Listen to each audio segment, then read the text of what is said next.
Après un match maîtrisé et une victoire contre Brest qui va faire beaucoup de bien dans les têtes, place maintenant à 2 semaines de trêve internationale avant de retrouver notre OM pour le match contre Nice. Alors comme je disais dans le débrief d'OM Brest, il y aura du contenu sur la chaîne d'ici là, j'en parlerai un petit peu plus en détail en fin de vidéo. Ça commence aujourd'hui avec un épisode d'actualité, le premier depuis le 1er septembre qui venait clôturer un Money Time du mercato totalement fou. Dans l'épisode d'aujourd'hui, on va parler des priorités du mercato d'hiver, des dernières infos sur la blessure d'Aguerd. On va aussi faire le point sur le rôle de Balzaretti qui est officiellement directeur sportif adjoint depuis samedi soir, et on s'intéressera aussi à Robinho Vaz qui est approché par le Sénégal et qui a donné un début de réponse. Comme d'habitude, petite question pour vous avant de rentrer dans le vif du sujet, quelles doivent être les priorités du mercato d'hiver, quels ajustements faut-il faire pour améliorer l'effectif et quel départ faut-il boucler, j'attends vos avis dans les commentaires. Alors pour commencer, je voulais d'abord qu'on fasse un gros point sur Federico Balzaretti qui est devenu le directeur sportif adjoint de Mehdi Benassia. C'était dans les tuyaux depuis déjà plusieurs jours, mais c'est officiel depuis la fin du match contre Brest auquel il a assisté. Forcément, à chaque fois qu'on parle d'organigramme, c'est toujours un petit peu flou, donc on se demande quel sera son rôle exact et ce qu'il peut apporter au club. On a quelques infos grâce au communiqué et à Benassia lui-même qui ont expliqué assez évasivement quel sera son rôle. A priori, il vient pour le seconder, pour superviser la cellule de recrutement et pour valoriser les jeunes talents du club. C'est quelqu'un qui est réputé pour sa connaissance du foot à l'international et pour ses qualités de détection, donc en faisant venir quelqu'un de compétent comme Balzaretti, ça traduit la volonté de se positionner plus concrètement sur le marché des jeunes joueurs. Benassia expliquait justement que les talents de 18-19 ans sont souvent promis à de très grands clubs européens, donc l'idée c'est de scruter puis de recruter des joueurs plus jeunes qui ne sont pas encore hors de portée, et les accompagner pour qu'ils progressent ici. On a déjà quelques exemples de recrues en post-formation qui ont réussi à se faire une place comme Nadir, Vaz, Bakola et Soglo, mais on a aussi eu des jeunes comme Ben Seguir, Ghebreyesus ou encore Niakossi qui n'ont pas réussi à rentrer dans la rotation malgré leur potentiel. Il y a un élément intéressant, c'est que Balzaretti était responsable des joueurs prêtés à la Roma. C'était Felipe Saad qui occupait ce rôle jusqu'à l'été dernier, mais si je dis pas de bêtises, personne ne l'a remplacé dans ce rôle. C'est pourtant super important pour accompagner les joueurs prêtés, s'assurer que tout va bien parce que c'est pas anodin du tout de partir en prêt. Tu découvres un nouveau club, une nouvelle ville et même un nouveau pays pour certains, donc c'est pas forcément simple de s'adapter, surtout pour les jeunes joueurs qui n'ont jamais bougé de leur club formateur. Balzaretti a beaucoup d'expérience dans le domaine, donc il pourra conseiller les joueurs prêtés, aider à leur trouver le club le plus propice à leur progression, il saura pour quels joueurs un prêt est bénéfique et ceux qui devraient rester au club pour progresser, mais plus généralement les accompagner du mieux possible pour qu'ils ne soient pas livrés à eux-mêmes. Quand on voit le communiqué, c'est sans doute pas sa mission principale, mais j'imagine qu'il sera impliqué dans cette mission-là au vu de son expérience et de son vécu dans les clubs par lesquels il est passé. Il a principalement été responsable des prêtés du côté de la Roma, donc ça pourrait faire encore une fois partie de ses attributions, à moins que la direction décide de recruter quelqu'un qui ne s'occupera que de ça. À la Roma, il était aussi impliqué dans le mercato de l'équipe première, tout en sachant qu'entre-temps, elle a été directeur sportif à Vicenza, puis à l'Udinese. Il connaît très bien Benassia pour l'avoir côtoyé à la Roma quand ils étaient joueurs, il parle couramment français, il a une vraie connaissance du football italien pour y avoir passé toute sa carrière avec certainement le carnet d'adresses qui va avec. Sur le terrain, c'était un bon latéral gauche qui est passé par le Torino, la Juve, Palerme et la Roma, tout en ayant cumulé une quinzaine de sélections avec l'Italie, avec qui il a été finaliste de l'Euro 2012. Sa reconversion se passe plutôt bien, il est reconnu pour ses compétences, et clairement un œil avisé de plus dans l'organigramme, c'est toujours bon à prendre. Bon, maintenant au rang des mauvaises nouvelles, Deserbi nous a appris qu'Aguerd souffrait d'une pubalgie, une blessure à l'aine qui l'avait déjà privé du match contre Auxerre mais qui s'est visiblement aggravée contre Brest, c'est d'ailleurs pour ça qu'il a été remplacé par Egan Riley en fin de match. Le coach expliquait qu'il devait s'arrêter quelques temps sous peine de louper la CAN et les mois de janvier-février qui sont cruciaux avec des échéances importantes notamment en Ligue des Champions. La pubalgie c'est vraiment pas une blessure anodine pour un footballeur, il faut attendre que la douleur passe pour reprendre la compétition tout en sachant que si une opération était nécessaire ce serait apparemment entre 6 et 8 semaines d'arrêt, donc l'idée c'est qu'il se repose et qu'il revienne au moment où ce sera véritablement guéri pour éviter une absence beaucoup plus longue. Même s'il ne jouera pas pendant les 2 prochaines semaines, RMC Sport précise qu'il a rejoint le Maroc pour suivre des soins et rester au contact de ses coéquipiers de la sélection. C'est pas une mauvaise chose sachant que le Maroc est réputé pour avoir un staff médical et des infrastructures de qualité. Les deux staffs restent évidemment en contact pour suivre l'évolution de son état, donc on attend des nouvelles plus précises sur la durée de son absence. Le coup dur, c'est qu'on va devoir faire sans lui pendant quelques temps alors que c'est notre meilleur défenseur depuis le début de saison. Le point positif, c'est qu'on va bientôt récupérer Balerdi et Medina, 2 retours qui vont nous faire du bien, mais on a surtout hâte d'avoir le groupe au complet parce que ça fait bien longtemps que ça n'a plus été le cas.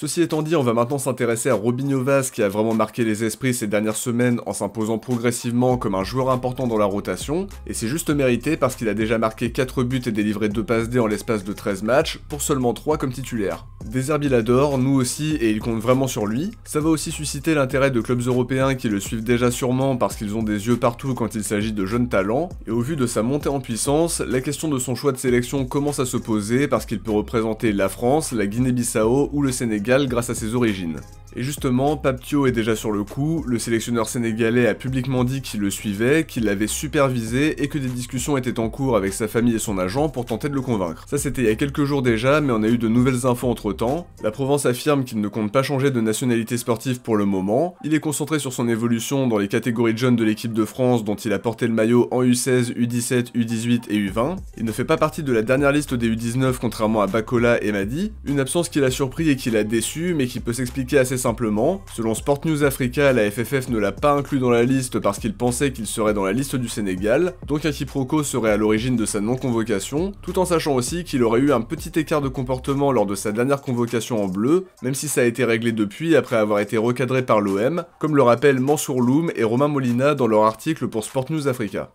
Alors tout ça, ça veut pas dire qu'il ne portera jamais le maillot du Sénégal et que c'est un refus catégorique, pas du tout. Son agent ne souhaite pas encore qu'il se positionne déjà pour une sélection, surtout qu'il commence tout juste à emmagasiner pas mal de temps de jeu. Il en aura d'ailleurs encore plus pendant la CAN avec l'absence de Gouiri et le départ d'Aubameyang, donc le fait de décaler son choix de sélection peut lui permettre de se concentrer sur son club, de progresser, de marquer des points et de conforter son importance à l'OM s'il se montre performant. Il sera encore largement temps de faire ses débuts en sélection un peu plus tard puisqu'il n'a que 18 ans. En attendant, c'est toujours bénéfique de jouer avec les catégories de jeunes de l'équipe de France pour progresser aux côtés de jeunes talentueux, puis il aura tout le luxe de choisir entre les Bleus, le Sénégal ou encore la Guinée-Bissau qui se positionnera très probablement.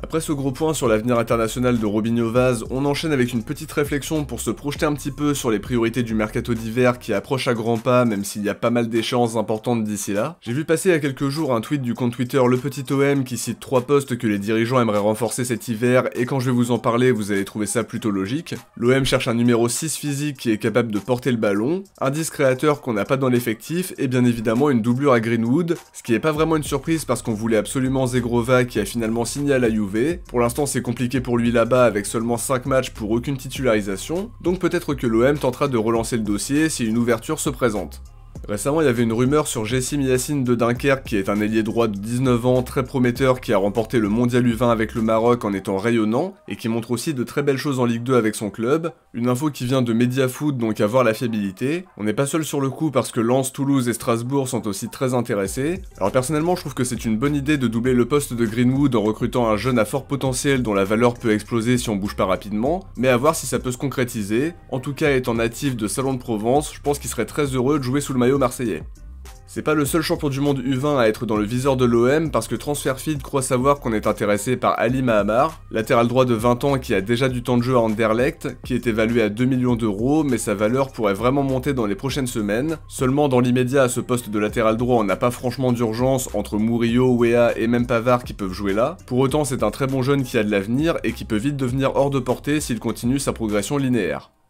Au poste de milieu offensif, on a Hakim, journaliste spécialisé dans le foot africain et particulièrement sur tout ce qui entoure le foot marocain, qui sous-entend clairement que l'OM est intéressé par Ismaël Saibari. Une info confirmée par Africa Foot, mais ça n'en reste pas moins un dossier difficile parce qu'il réalise un début de saison éclatant avec le PSV. 10 buts et 2 passes D au compteur, ça attire l'attention de grands clubs européens, tout en sachant qu'il est déjà estimé à 27 millions et qu'il a encore 3 ans et demi de contrat dans son club. C'est un super joueur, mais j'ai du mal à croire qu'il parte en cours de saison, et dans ce cas de figure, ça nous arrangera pas parce que les dirigeants voudront sans doute recruter un milieu offensif dès cet hiver pour compléter l'effectif. Ça semble logique parce que ce soit Matt O'Reilly et Angel Gomez, ils n'ont tous les deux pas pleinement donné satisfaction dans ce rôle-là. Ahmed Junior Traoré pourrait avoir le profil adapté, mais à voir quand il reviendra. Ça n'empêche que dans l'état actuel des choses, ça reste un vrai besoin à mon sens. Après, quand on pense aux priorités du mercato, on va tout de suite penser aux arrivées, mais il y a aussi un vrai chantier côté départ. Il y a déjà le cas Ruben Blanco qu'il faudra régler parce qu'il sera en fin de contrat en juin 2026, mais surtout parce qu'il touche 200 000 € par mois alors qu'il est maintenant 5ème gardien derrière Rouli, Delangue, Vermo et Van Neck après sa longue blessure à la cheville de l'été dernier. C'est un échec majeur sur le plan financier même si tu l'as acheté entre guillemets qu'1,5 million.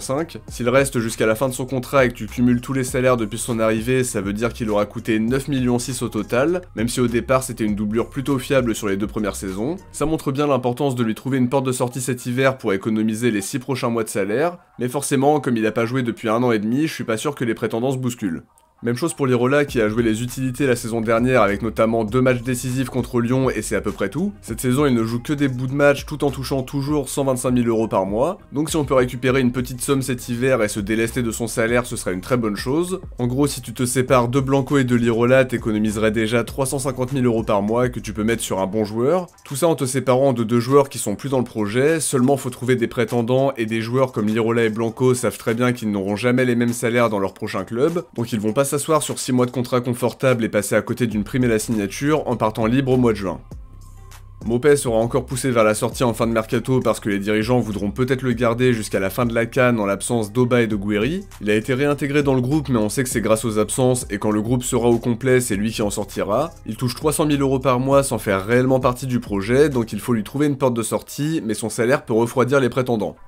La question va aussi se poser pour Garcia qui sortira probablement du groupe au retour de Medina et qui ne reviendra qu'en cas de blessure ou de suspension. Ça n'empêche qu'au club ils étaient contents de l'avoir pour remplacer Medina dans la liste pour la Champions League, mais globalement on sait qu'il ne fait plus vraiment partie du projet et que les dirigeants seront plutôt favorables à un départ. C'est un peu moins impactant financièrement avec environ 75 000 € mensuels, mais si t'ajoutes les salaires des uns et des autres, ça peut te permettre de recruter un bon joueur qui t'apportera plus que les joueurs que je viens de citer, donc à voir. Dans la liste des joueurs à faire partir, on peut aussi ajouter François-Régis Muguet qui sort de 2 prêts ratés à Dunkerque et Qualité A, et qui joue maintenant avec la réserve. Un prêt est envisageable, mais lui non plus n'est pas dans les plans. J'aimerais aussi voir Kélian Abdallah partir en prêt parce qu'il ne joue pas avec les pros, il n'a fait qu'une apparition sur le banc face au Paris FC et il n'aura pas la Youth League pour continuer de progresser en deuxième partie de saison, donc un prêt en national pourrait être une bonne solution.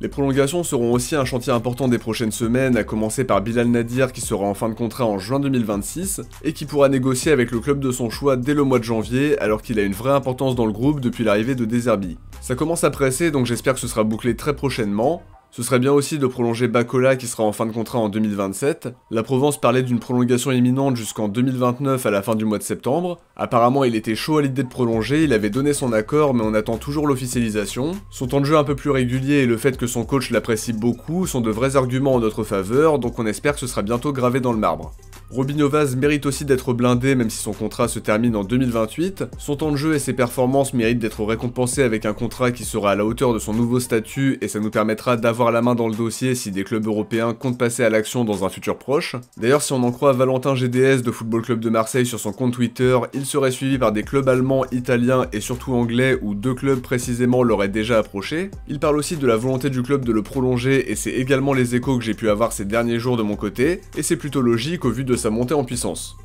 De mon côté, j'arrive à la fin de cet épisode d'ActuOM, j'espère que ça vous a plu et comme d'hab si vous avez aimé, n'oubliez pas de laisser un petit like, c'est super important pour le soutien et pour le référencement, merci à tous ceux qui y pensent à chaque vidéo. N'hésitez pas à vous abonner avec la cloche pour ne rien louper des prochains contenus qui vont sortir parce que j'ai prévu l'épisode de Focus sur les prêtés, Focus sur les internationaux la semaine prochaine, des shorts qui vont venir s'intercaler pour parler de certains sujets en particulier qui se prêtent mieux à ce genre de format court, mais aussi peut-être une grosse analyse et une présentation si j'ai le temps. Si vous avez regardé cet épisode jusqu'au bout, écrivez Vaz en commentaire. De mon côté, je vous dis à très vite pour une prochaine vidéo. Ciao, portez-vous bien et surtout allez l'OM.